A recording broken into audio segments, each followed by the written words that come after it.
ప్రగతి నావకు దిక్సూచి ఈ చంద్రుడు.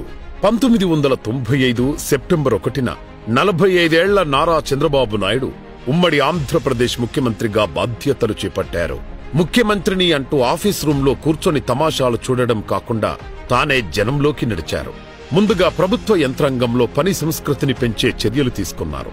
ఫైళ్ల వారోత్సవాలు, ఆకస్మిక తనిఖీలంటూ ప్రభుత్వ యంత్రాంగంలో జవాబుదారీతనాన్ని పెంచే యత్నం చేశారు.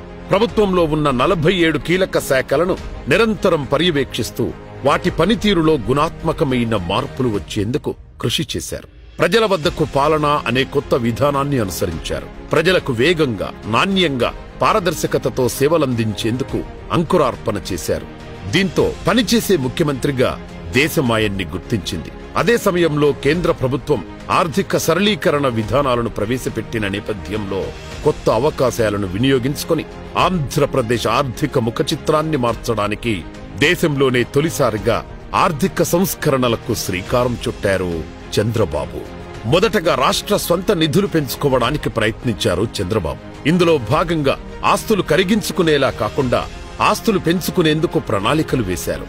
సామాజిక మౌలిక సదుపాయాల కల్పన కోసం అప్పు కావాలంటూ ప్రపంచ బ్యాంకు అధ్యక్షునికి ఒక ప్రజెంటేషన్ ఇస్తే ఆయన ఆర్థిక పునర్నిర్మాణం అనే కాన్సెప్ట్ నచ్చి ప్రపంచ బ్యాంకు అప్పట్లో 3,320 కోట్ల రుణాన్ని ఇచ్చింది.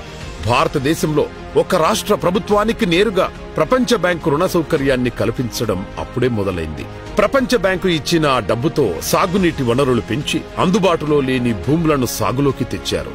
రైతుల సాగునీటి సంఘాలు, చెక్ డ్యాంలు, వాటర్ షెడ్లు, వన సంరక్షణ సమితులు ఇలాంటివి వ్యవసాయ రంగంలో కొత్త ఒరవడిని తీసుకొచ్చాయి. అలాగే రోడ్లు వేసి గ్రామీణ ప్రాంతాల రూపురేఖల్ని మార్చివేశారు. సరుకుల రవాణాకు వీలు కల్పించారు. విద్యా వసతులను మెరుగుపరిచారు. గ్రామీణ ప్రాంతాలలోని వనరులన్నింటినీ వినియోగంలోకి తెచ్చి ఉపాధి అవకాశాలను కల్పించడం కోసం డ్వాక్రా స్వయం సహాయక సంఘాల్ని ఏర్పాటు చేశారు. ఇవన్నీ నెమ్మదిగా సంపద సృష్టికి బాటలు వేశాయి. అలాగే వివిధ వర్గాలను ఆర్థికంగా బలోపేతం చెయ్యడానికి కొత్త పథకాలు ప్రవేశపెట్టారు. చర్మకారుల కోసం మలుపు పథకాన్ని, నేత పనివారుల కోసం నేత బజార్లను, కూరగాయల రైతుల కోసం రైతు బజార్లను ప్రవేశపెట్టారు. పేద మహిళల కోసం దీపం పథకాన్ని ప్రవేశపెట్టి ఉచితంగా గ్యాస్ కనెక్షన్ ఇప్పించారు. ఇదే సమయంలో ప్రపంచవ్యాప్తంగా మారుతున్న సాంకేతికత పరిణామాలను అర్థం చేసుకున్నారు. 1999లోనే మొత్తం రాష్ట్ర ప్రభుత్వం యంత్రాంగాన్ని కంప్యూటరైజ్ చేయడానికి ఏపీ స్వాన్ దేశంలోనే తొలిసారిగా అమలు చేసిన ముఖ్యమంత్రి చంద్రబాబు నాయుడే. అందుకే ఆయన్ని టెక్ సావిగా అభివర్ణిస్తారు. ఇకపోతే దేశంలో తొలిసారిగా ఐటీ పాలసీని తీసుకొచ్చి 1998లో హైదరాబాద్ శివార్లో నిర్మించిన హైటెక్ సిటీతో దేశంలోనే సాఫ్ట్వేర్ విప్లవం మొదలైంది.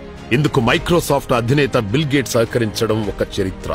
రైతు కుటుంబాల నుంచి వచ్చిన ఎందరో యువతీ యువకులు ఐటీ ఉద్యోగాలతో లక్షల్లో సంపాదిస్తుంటే, విదేశాలకు వెళ్లి తమ ప్రతిభను చాటుతుంటే తెలుగు జాతి పులకరించింది.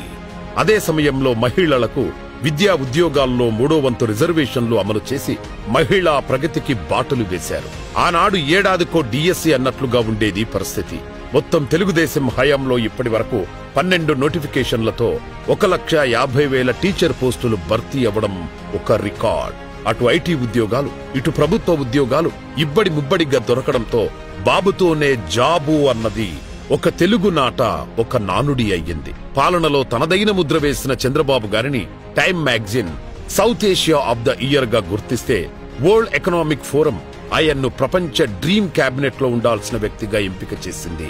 వరల్డ్ ఎకనామిక్ ఫోరంలో పాల్గొనడానికి ఒక రాష్ట్ర ముఖ్యమంత్రికి ఆహ్వానం రావడం అనేది చంద్రబాబు నాయుడుతోనే ప్రారంభమైంది. హైదరాబాద్ను ప్రపంచ స్థాయి నగరంగా తీర్చిదిద్ది రాష్ట్రానికి ఒక ఆర్థిక వనరుగా మలిచిన తీరు చంద్రబాబు అంటే అభివృద్ధికి మారుపేరు అని జనం అనేలా చేసింది.